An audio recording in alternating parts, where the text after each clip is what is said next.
a gente, professor Marcos Dominici, e a gente vai continuar nossas atividades curriculares complementares.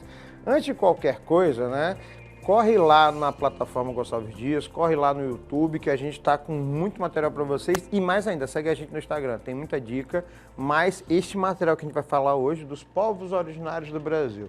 Antes de qualquer coisa, eu vou colocar uma palavra assim, entre aspas, né, para a gente ter noção. Índios. Não usem esta palavra em produção textual, não usem essa palavra para poder definir as comunidades indígenas brasileiras, as etnias indígenas brasileiras, ou melhor, os povos originários do Brasil, que são os povos que nos cercam, mas que são a nossa própria história, a minha história é de vocês. Então, o termo correto não tem nada de politicamente correto, é uma reparação histórica que já devia ter sido feita há muito tempo. Então, indígenas ainda é um termo utilizável porque ele serve de maneira ampla, mas quando a gente fala dos nossos indígenas brasileiros, a gente se refere aos povos originários, aqueles que estavam antes dos colonizadores europeus chegarem ao Brasil. Para que você possa entender isso, né, essa colonização portuguesa e europeia que se dá no século XVI, é necessário entender a quantidade de etnias indígenas desses povos, que dava mais ou menos 10 milhões de habitantes. Gente, 10 milhões de habitantes é maior que a quantidade das maiores cidades brasileiras. Você tem noção de que eles estavam espalhados, esses povos, ao longo do litoral brasileiro, e foram empurrados para dentro pelos colonizadores por uma série de fatores, inclusive etnias que foram extintas, foram destruídas não só fisicamente, mas culturalmente. E a cultura dos nossos povos originários está presente ainda hoje na nossa essência brasileira. Eu não vou nem comentar, porque eu estava dando aula sobre isso essa semana em alguma turma que eu não lembro exatamente qual era, mas eu comentei o quanto nós somos... o termo de maneira mais suave, não sei se existe uma maneira suave de dizer isso, nós somos ignorantes a entender que, inclusive aqui no Maranhão, principalmente aqui no Maranhão, aqui em São Luís, a influência dos nossos povos originários é muito grande. Quando um de vocês come beiju, não vem com história pior, que para mim é beiju, né? Quando um de vocês deita numa rede e fica se balançando, como a gente diz aqui em São Luís, vamos se embalar, né? Quando algum de nós gosta de alguns tipos de alimentos, tipo farinha, né, farinha, que é uma coisa que vem dos processos culturais dos povos originários, aí a gente dá conta do quanto, sem falar nossas características físicas. Eu sou meio negro, meio índio e pouquíssimamente, né, tem influência europeia, mas é uma coisa que você tem que ter consciência de que isso está presente na nossa sociedade real. Então, na hora que a gente tem essa consciência, muda todo esse processo. E só tem uma maneira de você rever isso, chama-se educação. Então, vamos correr aqui no slide. Mulher canela da etnia Han-Koká-Mekra. Olha que eu treinei isso para falar, né? Eu vou facilitar para minha intérprete. Han-Koká-Mekra. Ela colocando a massa de mandioca brava sobre as folhas de bananeira, o famoso beiju, né? E aí você tem mandioca, que também é chamada de macaxeira, que é chamada de aipim, vai tendo outras nomenclaturas ao longo do Brasil e variações, inclusive, de estruturas agrícolas. Mas a estrutura é a mesma, né? E a minha bisavó fazia beiju desse jeito, a minha mãe faz beiju desse jeito, a minha avó fazia beiju desse jeito, a avó de vocês, a mãe de vocês, né? Até alguns locais aí que São Luís fazem beiju que costumaram chamar de tapioca, que é um subproduto desta mandioca, né? Os primeiros habitantes do território nacional, vou repetir isso várias vezes, os primeiros habitantes do território nacional. Quem estava aqui antes da chegada dos colonizadores? Povos originários brasileiros. Por isso, este nome, que é o nome mais correto de você definir os nossos ancestrais. Atualmente, existe cerca de 300 etnias indígenas e eu já ouvi absurdos de alunos, como, né, pejorativamente falando, o que índio quer fazendo faculdade. Gente, pelo amor de Deus, né, quando você faz um comentário desse, além de racista, entre outras coisas, né, é de um absurdo tão grande, ainda mais quando sai da tua boca sabendo que essas etnias dos povos originários, elas são a base do nosso processo cultural.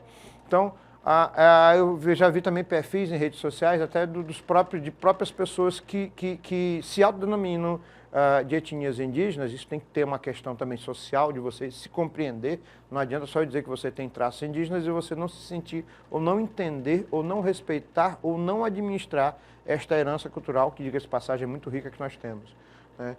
Mas cada etnia dessa, inclusive atualmente, tem características diferentes, valores diferentes, comportamentos diferentes, hábitos diferentes inclusive fatores sociais de crescimento que, ora, parecem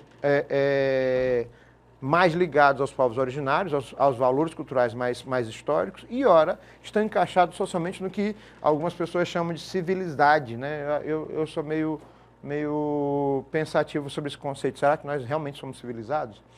Essas características comuns, elas têm, nas etnias, elas colocam alguns fatores que podem ser ditos assim, olha, isto aqui é comum para quase todas as etnias, de uma forma geral.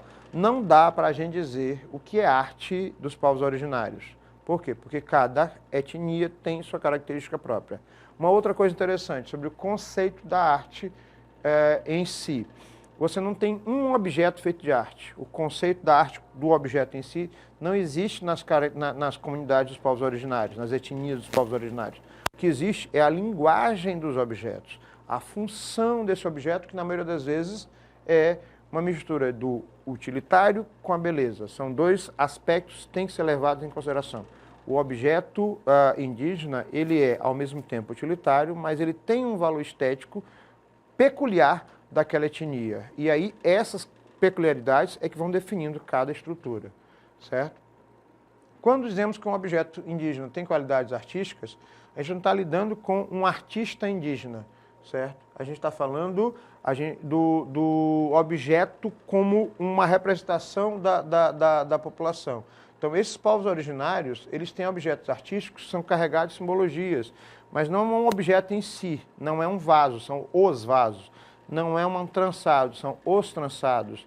Não é um cesto, são todos eles. Então, é todo um processo de linguagem de vários objetos que vão definindo o valor utilitário e o valor estético, né? É um caráter tradicional, mas que também é social, porque quando alguém produz, ela não produz só para si, ela produz para o grupo inteiro, para a etnia inteira. Então, o conceito do artista não é individualizado. O conceito é a produção coletiva, que é um valor bem interessante. Por exemplo, aqui é a cerâmica indígena da etnia Assurine, do Alto Xingu, no Pará, né? É um vaso cerâmico criado pelos Cadidewa, né? E aí você tem características diferentes, cada um deles é diferente do outro. Por quê? Porque as pinturas, os desenhos, vão sendo representações não só do valor histórico muito anterior que a gente conhece, mas os contemporâneos que ainda reproduzem valores, né? E é uma evolução desse sistema. Então, quando a gente começa a analisar, eu vou colocar uma coisa bem indígena nossa que algum de vocês deve ter escutado falar, até falei no outro vídeo, o pote. Aquele pote de barro que a gente no interior utiliza para colocar água, ele vem justamente dos processos culturais das etnias indígenas, dos povos originários. Perdão. Cada tribo, cada etnia tem suas crenças, costumes, tradições e folclore. Os objetos artísticos são bons indicadores, mas eles não são comuns a 300 etnias diferentes. O que você tem são características comuns. A finalidade, ser utilizada como artefato dotado de um significado bem mais prático e poder ser visto e apreciado. A linguagem não verbal nesse caso, ou seja, aquilo que eu não consigo verbalizar, eu visualizo. E aí aí que entra a característica da arte dos povos originários. É um contexto do geral, é um contexto coletivo, é o geralzão. Na prática, né, eu vou colocar na imagem aqui uma urna funerária da cultura marajoara. Duas culturas, eu tenho que citá-las, não tem para a gente correr disso. Duas culturas que contam a pré-história brasileira, a idade antiga brasileira, a idade média brasileira, a gente pode chamar assim, mas os povos pré-coloniais brasileiros, que também eu acho meio desagradável, porque parece não, a nossa história é contada a partir da chegada dos colonizadores e depois dos colonizadores. Então, antes deles, você tinha duas civilizações bem distintas, a cultura marajoara e a cultura de Santarém. E aqui você tem uma urna funerária, onde nessas etnias, os corpos dos guerreiros eram cremados, o corpo inteiro era transformado em cinza, e as cinzas eram colocadas numa urna funerária com uma finalidade específica. Então, este vaso funerário antropomórfico, professor, o que é antropomórfico? Antropo, homem, mórfico, forma. Então, ele tinha formato de uma divindade, né, um espírito que é ligado a esse fator morte, que é cultural e religioso dessas civilizações antigas, que é bem interessante a gente pesquisar e entender. Vamos falar dessas variações que são comuns a todas as etnias. A primeira delas, a cerâmica. Praticamente todas as etnias indígenas dos povos originários ainda produzem, desde aquele período, cerâmica. O domínio da cerâmica é visto em muitas tribos. Estima-se a existência de 200 etnias que dominem essas formas de arte, aprendidas de pai para filho e assim por diante. A cerâmica é produzida principalmente por mulheres, não quer dizer que os homens não possam fazer, de maneira geral, antropologicamente falando. Costuma usar a pintura com padrões gráficos puros, ou seja, cada etnia tem seus próprios grafismos, cada etnia tem seus próprios desenhos e cada desenho desse tem uma referência. Aqui, por exemplo, é uma cerâmica indígena de um vaso da etnia Uauará, do Alto Xingu, onde você tem uma serpente, ou seja, zoomórfica no vaso, zoo animal, mórfica forma. Professor, qual a função dela? Aí você vai entender que ela tem uma função específica, mas ela não é única. Os desenhos dessa etnia são especificamente dela. A outra já faz de uma maneira diferente, certo? As peças de cerâmica conservaram, testemunhos, costumes e a nossa própria história. A história brasileira, a pré-história brasileira, a história antes da chegada dos colonizadores ao Brasil, né, elas são contadas em vários artefatos de cerâmica que foram encontrados em sítios arqueológicos. Urnas funerárias pintadas, guardando cinzas dos seus mortos, vasos, panelas, vasilhas, recipientes, esculturas, estátuas e outros instrumentos. Uma mistura feita de barro e outros insumos naturais para que elas não rachassem ou se perdessem, certo? Aqui uma cerâmica da cultura marajoara, uma das mais antigas, do período pré-colonial, e uma cerâmica tapajós com cariátides, vou repetir, cariátides, que são esses elementos aqui, que seriam estruturas, como se fossem espíritos, elementos mágicos relacionados a valores religiosos que sustentam o vaso como se fosse alguma coisa sagrada, algo desse tipo, certo? E elementos zoomórficos. Pintura corporal. Primeiro foi a cerâmica, a gente está falando do segundo, da pintura corporal. A pintura corporal é como se fosse uma tatuagem.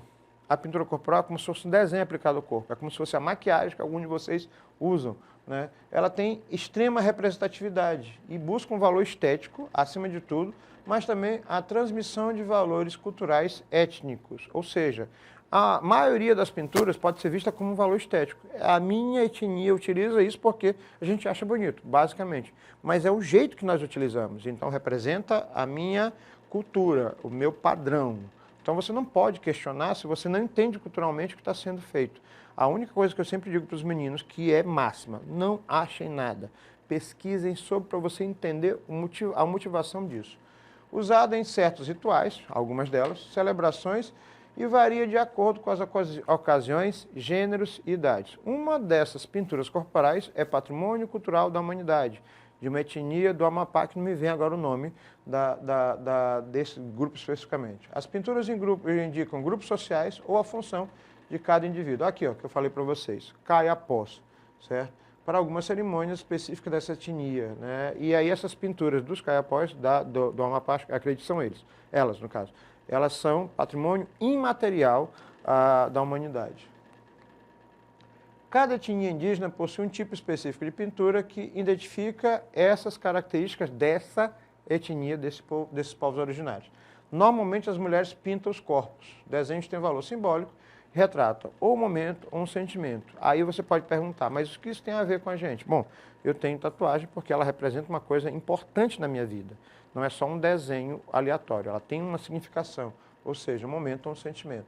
As tintas, feitas com elementos naturais, tipo urucum, genipapo, tabatinga, e aí você tem uma produção, inclusive de materiais, que é bem atípico. Aqui é a pintura corporal de uma indígena da etnia dos Cadidewa, em 1892. E o urucum, a sementinha, para quem nunca viu como é que ela é, né? Mas se alguém já experimentou, quando ela está verde, você aperta assim, ela espoca, e aí o dedo fica vermelho intenso, né? No Nordeste, no Norte e Nordeste é muito comum a gente fazer um tempero de cozinha chamado corante ou coloral. É a base de urucum, né? Quando está seco. Pintura corporal da etnia Pataxó. Aí você vai me perguntar, professor, qual é a função deles? Aqui, novamente, ou é estética ou representa uma cerimônia que pode ter diversos significados, né, sociais. Terceiro item, as máscaras. Para que serve uma máscara da indígena? Ela tem um nível de importância da cultura onde essa produção, além de ser carregada de simbologias, podem ser referências sobrenaturais de antepassados e, nesse caso, religiosas. Por exemplo, eu tenho na casa da minha mãe, dei de presente uma carranca, que é uma máscara, né, de uma etnia indígena do norte do país. E o objetivo, pelo menos no norte do país, é que esta carranca, uma máscara grotesca, ela afaste os maus espíritos. Ou seja, tem uma função específica, além de ser uma peça maravilhosa, esculpida. As maiores detentores de sabedoria do povo indígena usam máscaras. Alguns pajés, não são todos, alguns pajés, algumas cerimônias específicas utilizam essas máscaras. Por exemplo, aqui uma máscara da etnia dos ticunas ou tucunas, né, que habitam a região da Amazônia. E aí alguém pode perguntar, professor, qual a função disso? Ah, eu acho feio.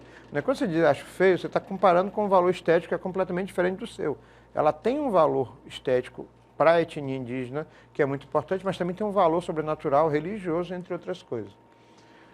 Uma carga muito grande de comemorações e rituais sagrados, festividades, mas principalmente uma ligação ao mundo sobrenatural. Qual é essa ligação? Varia de grupo para grupo, de etnia para etnia. Materiais utilizados, cascas de árvores, cabaças, que são aquelas estruturas que a gente encontra. Como é que eu definiria cabaça para quem não sabe? Me ajudem. Cabaça é praticamente, eu já sei, a cabaça é a casca de uma fruta. Ela tem um formato de uma pera gigante, só que a parte externa ela é bem resistente. No norte do país, eles utilizam a metade da cabaça para fazer cuias para tomar tacacá. E ela tem inúmeras funções. É como se fosse uma embalagem da fruta. Está aí, a melhor definição. Né? Palha de buriti, que é muito comum nesse lado do país, e podem ser adornadas com tintas naturais, fibras, plumagens de animais, que já é uma outra situação. Para que servem as máscaras? Acalmar ou alegrar entidades, apaziguar conflitos, cerimônias religiosas, casamentos, cerimônias funerárias, entre outras. Certo? Aqui uma máscara indígena que faz parte do acervo do Museu de Arte Indígena, né, inaugurado em São Paulo. Nós precisamos urgentemente de um museu grande de arte indígena, de arte dos povos originários aqui no Maranhão. Isso fica a dica. Cestaria trançado. Bom, isso é uma das coisas mais comuns, é tão comum que a gente não se dá conta. Sabe o abano, aquele que é feito de palha, que a minha avó fazia, que eu não aprendi? Né? Aquele abano que a gente compra na feira, inclusive em alguns bairros mais simples aqui, que a gente acha barato e comum, aquilo é de origem indígena e tem uma função específica. Né? Produzido geralmente por mulheres. Os cestos ou os trançados podem ser utilizados não só para armazenamento, como transporte, entre outras coisas. Esteiras, hoje se faz de tudo, chapéus, roupas, chinelos, bolsas, a quantidade é muito grande. Atualmente, muitas etnias indígenas produzem isso para objeto de decoração. Mudou o conceito, mudou a função. A cesteria é rica e variada e pode ser feita com fibras de árvores, né?